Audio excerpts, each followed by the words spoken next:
If you haven't tackled resin miniatures before, then in this video I'm going to be unboxing Echo of the Forgotten King from Moonstone and taking you through the steps to prepare, glue and clean your models ready for painting. Let's get straight into it then. First up, we'll unbox the Echo of the Forgotten King, one of the new shades of Moonreach characters. Fantastic artwork for this model, it just looks brilliant. And I've always loved the packaging from Moonstone, this glossy packaging that they use. I think is a fantastic way to present the models. And then you can see as we go around, the artwork continues. And on the back, it's going to tell us exactly what's included. In here, we're going to get one miniature. This is going to be one of the larger models that you'll use in your troops. And here you can see it contains Echo of the Forgotten King, a resin, super detailed mini. So let's get this box open and then we'll have a look up close at everything on the sprue, put it together and then work through the steps to clean up and prepare your models for painting. Hopefully this video will help you out if you haven't assembled any resin miniatures before, as most of the Moonstone range is resin. This is something that's really handy to know. So we'll get this packaging out of the way there, and inside you get the miniature itself in the sprue form. You're going to get the card and the base. And it'll tell you on the card the size of the base, and in this case it's a 40mm. So let's get the sprue components out first then. Sometimes some of the Moonstone models will just come in one part and you literally just glue it to the base super easily. But this is a good one for this mini tutorial, I think, as it comes in about 5 different parts. First up, we'll get this big chunky piece here, which is going to go straight onto the base. I don't know why, but the pattern at the bottom of this that represents all the smoke, I think just looks fantastic. I don't know why, but I just love these chunky swirls that are going on, and I think it's a really nice, interesting base, very different from all of the other models as well. And you can see with these resin casting just how highly detailed and crisp they are, and they're just so good. I've always been impressed with the Moonstone range, but this new Shades of Moonreach faction, the casting has just been exceptional. There's of course a little bit of cleaning up to do. We're going to have to trim the components from the sprues as well, and so I'm going to work through that in the next stage. Let's have a quick run through of the tools that we're going to need then. So a nice scalpel blade, craft knife and some clippers, and then these little files are really handy for all types of model making and getting your miniatures ready. And you can see there's all different shapes there, from flat ones to round ones. And then if we zoom in close on this particular model, you can see that there's quite a lot there that we need to trim off. Now this is going to be really easy to get away from the hand. I'm just going to use my little scalpel blade there and just almost just rub it along, and then that's going to flake off nice and easy. You could use a little file if you wanted to, if some of those are a bit more stubborn. This round one's good because it's got the pointy tip just to get in there in all the nooks and crannies. But I find going over with the blade is my preferred way to do it, as I've got a lot more control and I just take my time and make sure I really examine each piece. Then you can see all the components have got the little squares or the little circles that are going to go into the relevant slots. And what I'll do with those is just be very careful when I'm trimming them off the sprue and try and get quite close with my clippers before moving back to my blade and then just trimming that up, scraping away the edges, trying to almost just peel away a little bit of it if I need to, and then I go back to the file and then just tidy that up so I can make sure that the little peg that's going to go into that hole is the right shape. Often it's not going to fit perfectly. There's going to be a little bit of wiggle room, so just keep going back and forth and then just make sure that that's going to fit nice and flush. And then on some of the other components you can work around using the blade, using the different files until you're really happy that they're going to be a nice, tight and smooth fit.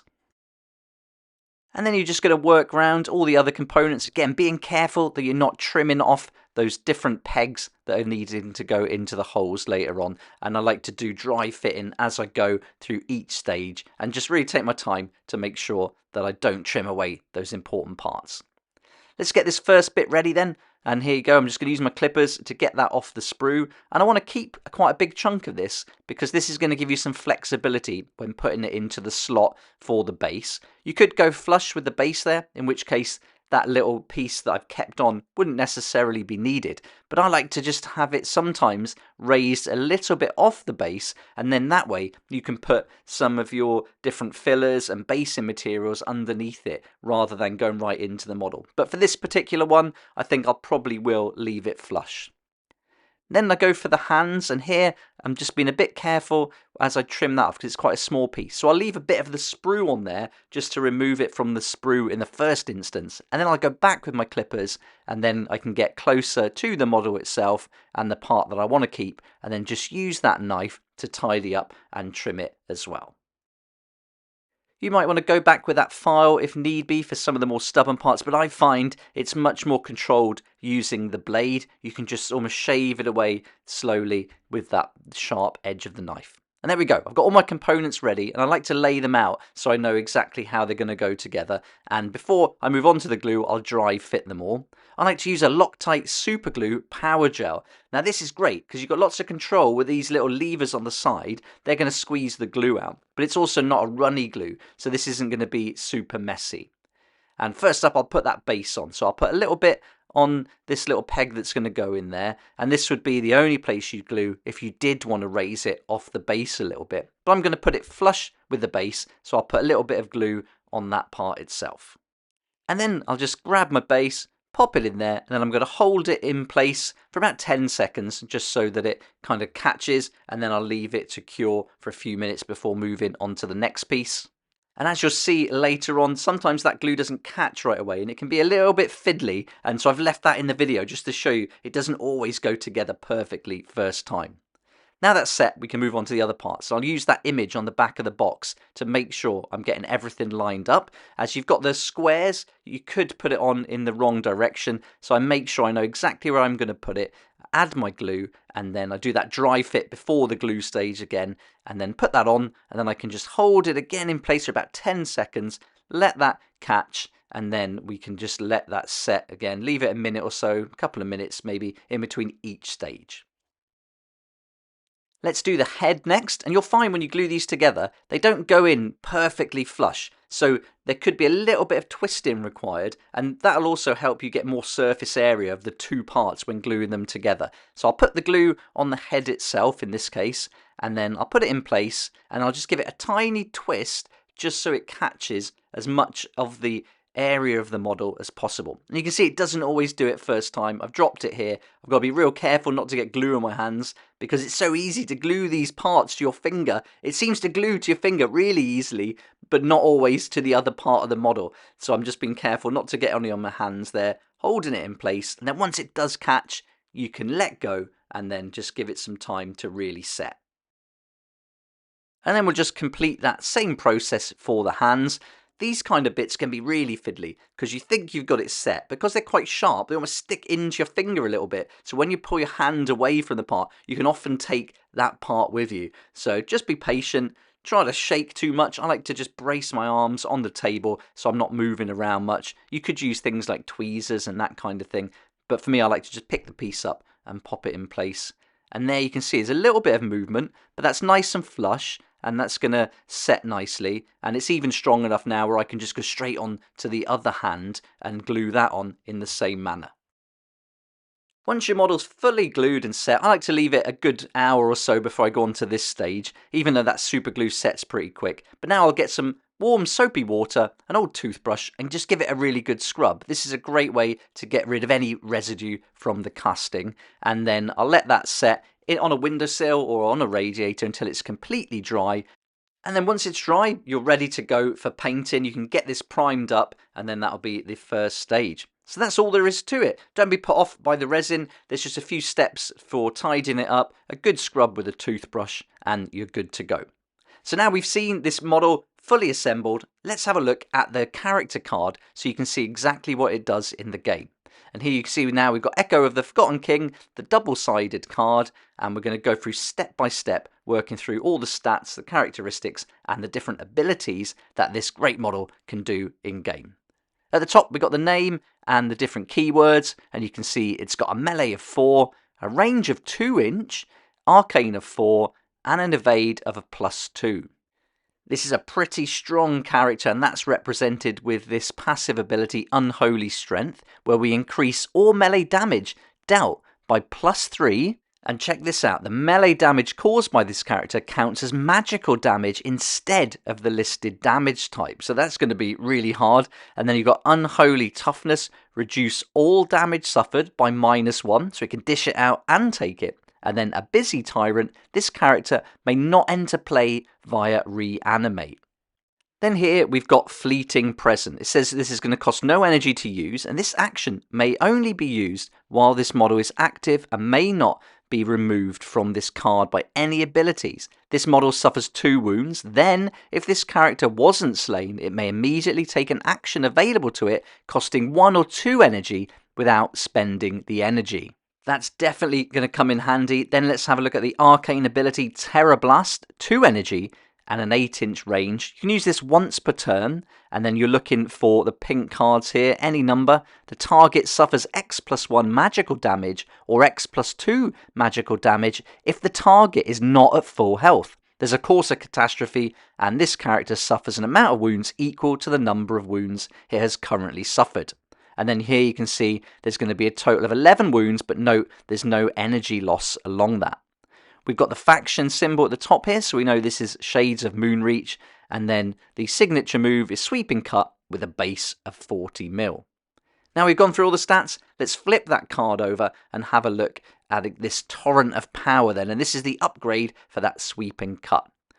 So we've got all the details there. The damage type is going to be magical for this, so that's really good. And then you can see you've got all the different cards the opponent may play. There's going to be certainly damage for all of them except the high guard and the low guard. And then there's an end step effect, which sounds awesome. Deal 2 magical damage to all models within 2 inch that did not participate in this round of melee. This does not count as melee damage. Then all models within 2 inches are moved 2 inches directly away. So there we go, that's the character card for Echo of the Forgotten King, and that just sounds awesome. I love that end step effect especially. So all up, a really great looking miniature. This is going to look fantastic alongside some of the other miniatures, especially the ones from the starter set, and really good abilities to go with it. We're not done yet though, we've got to look after our card. So here you can see I've got these Dragon Shield clear classic cards, and this is something I do with all the cards from Moonstone and most games actually. And what I'll do is I'll take these cards, make sure that they're the right size for the ones in the game of course, and then I'll pop the card in them, and that's just going to protect it. And especially with a game like Moonstone, you want to use the whiteboard markers as you play the game, and these are going to be perfect for that. They're also pretty low cost, so you're not spending too much. For some of my other cards, I might use a more expensive card protector, but I find for the Moonstone cards, because I've got quite a lot now, these work out perfectly. So we're just going to pop in our card into the little sleeve, and that's going to protect it, make sure this lasts a long time, and then we can also get our whiteboard marker and write over that as we play the game. It's easy to wipe off as well. Get a cloth or just use your finger, and you're good to go again. There we go then, that's Echo of the Forgotten King, and I hope you enjoyed this video and found it helpful, especially if you haven't prepared any resin miniatures in the past. If you like this unboxing and would like to find out more about Moonstone, then check out my other videos, including the Life and Death Struggles starter set unboxing, and then I've also been working to get all the miniatures from that set painted up, starting with Jada. Also done some very basic colour theory as I focused on Greymare, one of my favourite characters from the new Shades of Moonreach faction, and we also painted a nice fur technique on the Jackalope. The series is going to continue for many months ahead as we work through lots of unboxings and lots of videos for how to play campaign games, how to get our miniatures ready for battle, and also how to grow our collection and add to that starter set. I've also done a previous series on Moonstone where I've painted lots of models from all the other factions, and also got loads of other unboxing videos there for great models like Rebold the Troll and this Goblin airship, which is again one of my favourite models. They're all so unique in the Moonstone collection, just awesome. I've also done a full How to Play Moonstone series, and recently we had a look at some of the terrain sets too, so you can check out those and add those to the collection. I'd love to hear what you think about this new miniature, and if you've got any tips for preparing your resin models, add those in the comments down below too. But for now, thanks so much for watching, and I look forward to seeing you here next time on Tabletop Skirmish Games.